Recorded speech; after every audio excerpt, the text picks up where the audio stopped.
Hello everyone, welcome back in chapter 2 Forms of Business Organization. So today we will discuss about our new topic joint Hindu family business. So without wasting our time, let's start. Now the question is what is a joint Hindu family business? Guys, always be remember joint Hindu family business is also called a Hindu undivided family. This type of form of business organization normally found only in India. Okay. The joint Hindu family business or Hindu undivided family business is that form of business organization which is owned and managed by the members of Hindu undivided family or joint Hindu family business. Okay. And it is the oldest form of business organization and can be found only in India, as I already told you. And this type of business organization is governed by Hindu law. Okay. And the business is controlled by the head of the family, who is the elder or eldest member of family and is called karta. Always be remember. Okay. And always be remember also that all members have equal ownership right over the property and they are known as co-partners. Okay.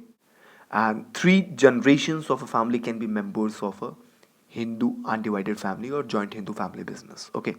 देखिए, joint Hindu family business आप इसको Hindu undivided family भी बोल सकते हैं इस form of business organisation को। Okay. और ये जो जॉइंट हिंदू फैमिली बिजनेस जो फॉर्म ऑफ बिजनेस ऑर्गेनाइजेशन है, ये ओन्ड और जो मैनेज किया जाता है इसके मेंबर्स के थ्रू ही किया जाता है।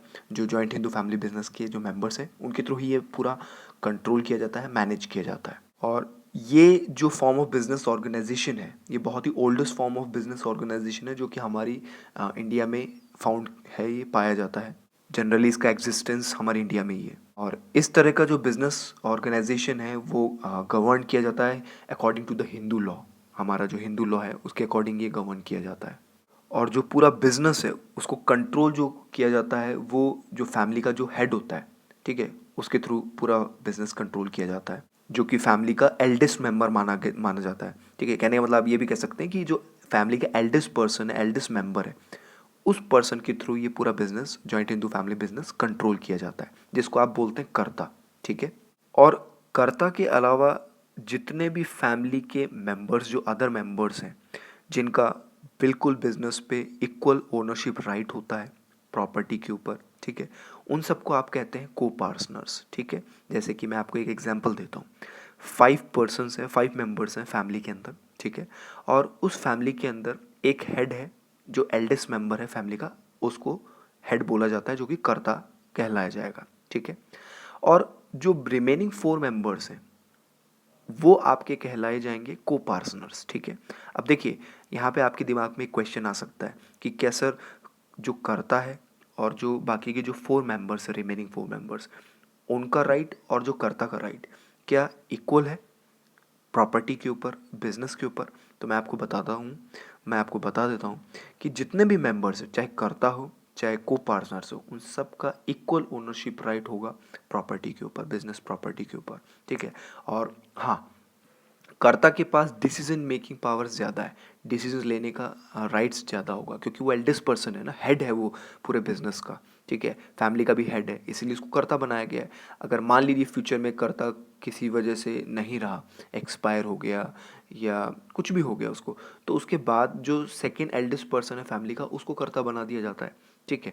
और यहाँ पे जो कर्ता है उसके डिसीजन का बहुत इंपॉर्टेंस है, और बाकी के जो को पार्टनर्स हैं वो उसको कॉपरेट करते हैं। ठीक है। और वो बाकी के जो मेंबर्स हैं जो बिजनेस के अंदर इन्वॉल्व हैं कर्ता के साथ, वो को पार्टनर्स कहलाए जाएंगे। ठीक है। और इस तरह के बिजनेस में जनरेशन टू जनरेशन इन्वॉल्व होती है फैमिली की। ठीक है। जिसको आप कहते हैं joint Hindu family business. Joint Hindu family business को स्टार्ट करने के लिए एटलीस्ट 2 मेंबर्स होने चाहिए फैमिली के अंदर। और इस तरह की फॉर्म ऑफ बिजनेस ऑर्गेनाइजेशन में जो एंसेस्टर प्रॉपर्टी है उसी को आगे फॉरवर्ड किया जाता है। ठीक है। जो हमारे फोरफादर्स की जो प्रॉपर्टी होती है, जो हमारे फोरफादर्स का जो बिजनेस होता है, उसको आगे बढ़ाया जाता है, फॉरवर्ड किया जाता है उस फैमिली के जो मेंबर्स हैं, उस फैमिली के अंदर जो डॉटर्स हैं, सन हैं। ठीक है। इन सब लोगों के थ्रू ये किया जाता है। Okay. So you can say that कि जॉइंट हिंदू फैमिली बिजनेस के अंदर 2 मेजर ग्रुप्स को इन्वॉल्व किया गया है, दैट इज कर्ता एंड को पार्टनर्स। कर्ता कौन होता है? कर्ता वो होता है जो फैमिली के अंदर सबसे एल्डेस्ट मेंबर होता है, ठीक है, जो पूरे बिजनेस को, होल बिजनेस को कंट्रोल करता है, मैनेज करता है। बिजनेस से रिलेटेड जितने भी इंपॉर्टेंट डिसीजंस हैं वो सभी कर्ता ही लेता है, ठीक है, बिकॉज ही और she is a head, okay.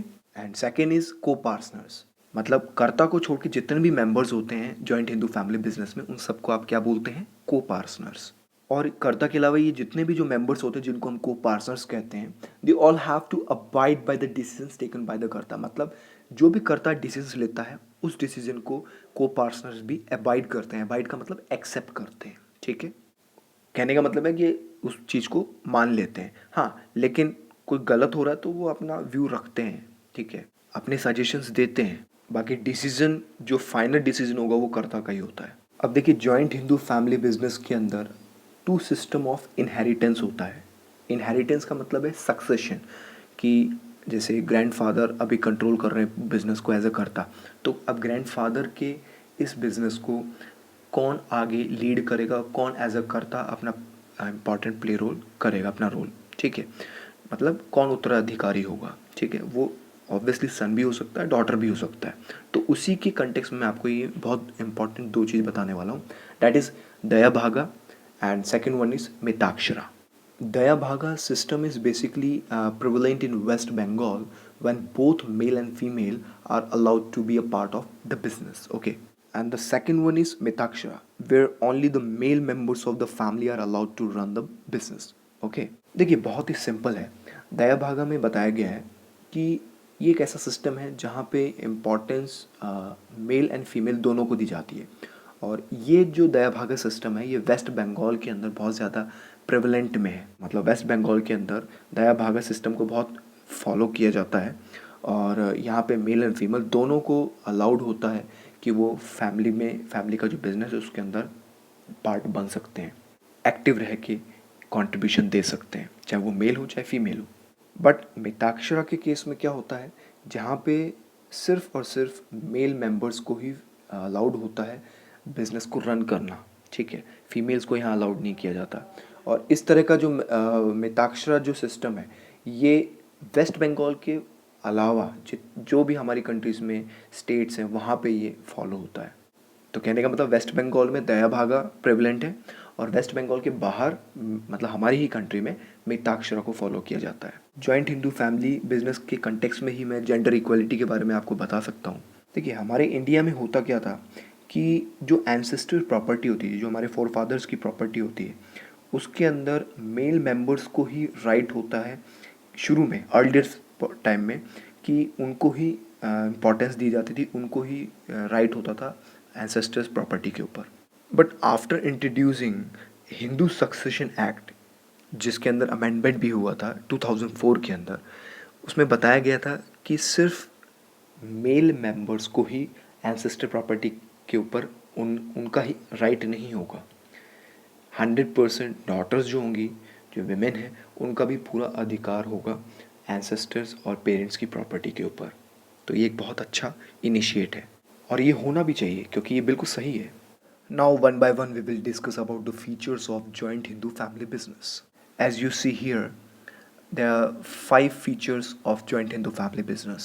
First is formation, second is liability, third is control, fourth is continuity, and fifth one is minor members. So one by one we will start. So our first feature of joint Hindu family business is formation. Guys, in this I already told you there should be at least 2 members in the family and also in ancestral property to be inherited by them, and the business does not require any agreement as members is by birth. It is governed by the Hindu Succession Act 1956.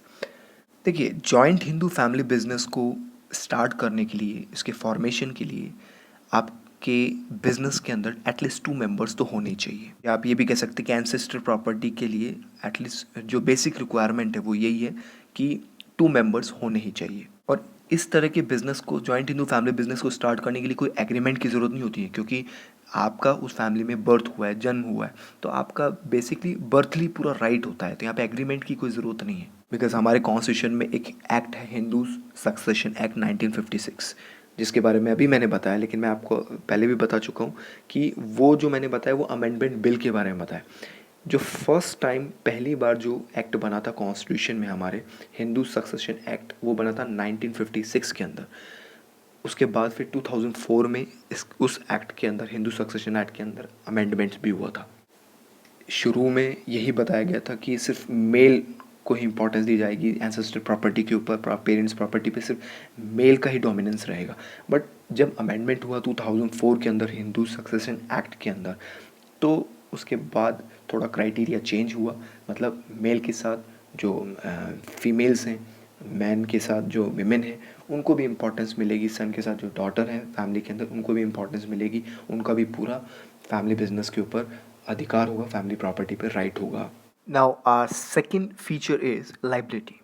Guys, इसमें बताया गया है the liability of karta which is the senior most male co partner that is unlimited, okay, but the liability of other member is limited to the extent of their share, okay। देखिए, यहाँ बताया गया है कि जो जॉइंट हिंदू फैमिली बिजनेस होता है उसके अंदर जो कर्ता और जो को पार्टनर्स होते हैं, अब उसमें लाइबिलिटी किसकी अनलिमिटेड होती है और किसकी लिमिटेड होती है।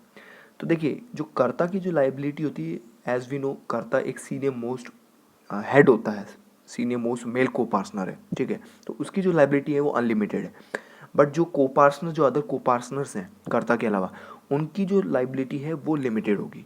अब ऐसा क्यों? क्योंकि कर्ता की लाइबिलिटी अनलिमिटेड क्यों है? क्योंकि मान लीजिए बिजनेस कभी खतरे में है, कभी मान लीजिए उसका नुकसान में जा रहा है, तो बिजनेस को बचाने के लिए कर्ता के पास लाइबिलिटी अनलिमिटेड है कि वो अपने personal assets, business assets sufficient नहीं है उसके पास।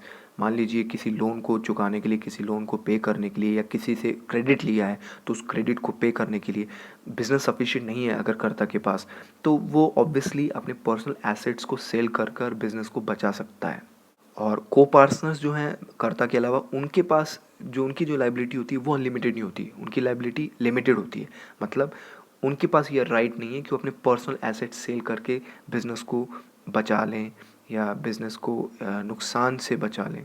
मैंने आपको पहले भी एक चीज़ बताई थी कि जो सबसे ज़्यादा जो पावर होती है डिसीजन लेने की, वो कर्ता के पास होती है, because he is the head, he और she is the head of the family business. इसलिए कर्ता की लाइबिलिटी जो होती है वो अनलिमिटेड होती है और को पार्टनर की लाइबिलिटी लिमिटेड होती है, क्योंकि उनके पास ज़्यादा डिसीजन लेने का अधिकार नहीं है। उनको तो, जबकि को पार्टनर्स को तो, जबकि जो करता है उनके उसके डिसीजन को भी एक्सेप्ट करना पड़ेगा, okay. Now our third feature of joint Hindu family business is control. Guys, as I already told you, the business is totally controlled by the eldest member of the family business, and that is Karta, no doubt, okay, because he takes all the decisions and is authorized to manage the business. His decisions are binding on other members also. जो पूरा control होता है joint Hindu family business के ऊपर, वो eldest जो person होता है, एल्डेस्ट जो मेंबर होता है फैमिली का, उसी का होता है और वो कर्ता होता है, ठीक है। और उसके पास सबसे ज़्यादा डिसीजन लेने का राइट है, ठीक है। और कर्ता का जो डिसीजन है वो सबको एक तरह से बाइंड करके रखता है, बांध के रखता है, in the form of team, you can say also. Now a fourth feature of joint Hindu family business is continuity. In this, after the death of Karta, the next eldest member takes his position and thus the business continues. देखिए, very simple है। मान लीजिए किसी कारण से कर्ता की death हो गई, ठीक है, तो अब उसके बाद उस फैमिली बिजनेस को कौन कंट्रोल करेगा, कौन मैनेज करेगा? तो मैंने आपको पहले ही बताया कि कर्ता के बाद जो नेक्स्ट एल्डेस्ट मेंबर होगा, ठीक है, वो उस पोजीशन को ले लेगा, उस पर्सन को वो पोजीशन मिल जाएगी, ठीक है, और बिजनेस फिर कंटिन्यू रहेगा, एग्जिस्ट रहेगा, उसका बिजनेस का एग्जिस्टेंस रहेगा, ठीक है। कहने का मतलब है कि बिजनेस के सामने कोई रेस्ट्रिक्शंस नहीं होंगी, कंटिन्यूटी बनी रहेगी, ठीक है, बिजनेस रनिंग में रहेगा। Now a fifth feature of joint Hindu family business is minor members. Guys, in this, under joint Hindu family business, an individual become members by taking birth in the family. Hence, a minor can also be a member of Hindu undivided family or joint Hindu family business, no doubt. इस point को समझने से पहले मैं आपको एक चीज़ बताना चाहता हूँ। माइनर मेंबर कौन होता है? गाइस, माइनर मेंबर उसको कहते हैं जिसकी एज 18 ईयर्स बिलो है, ठीक है, जो पूरी तरह से मैच्योर नहीं है, ठीक है, तो उसको हम माइनर मेंबर की कैटेगरी में रखते हैं। देखिए, जॉइंट हिंदू फैमिली बिजनेस में क्या होता है कि मैंने आपको बताया कि फैमिली के जितने भी मेंबर्स हैं वो जॉइंट हिंदू फैमिली बिजनेस को ज्वाइन करते हैं। या कर सकते हैं, क्योंकि उस फैमिली के अंदर उनका बर्थ राइट होता है, बर्थली राइट होता है ये। तो अब क्वेश्चन ये उठता है कि जिसकी एज 18 ईयर से बिलो है, क्या वो जॉइंट हिंदू फैमिली बिजनेस का मेंबर बन सकता है? क्या वो एक्टिव पार्टिसिपेशन कर सकता है? तो मैं आपको बता दूं, जी हाँ, जो माइनर मेंबर है वो भी बिल्कुल जॉइंट हिंदू फैमिली बिजनेस का बिल्कुल मेंबर बन सकता है। क्यों? क्योंकि उस फैमिली में उसका बर्थ हुआ है, ब्लड रिलेशन है, ठीक है। So you can say that a minor can also be a member of joint Hindu family business, no doubt. So I hope you understand these topics. Later we will discuss the merits and demerits of joint Hindu family business. So thank you guys.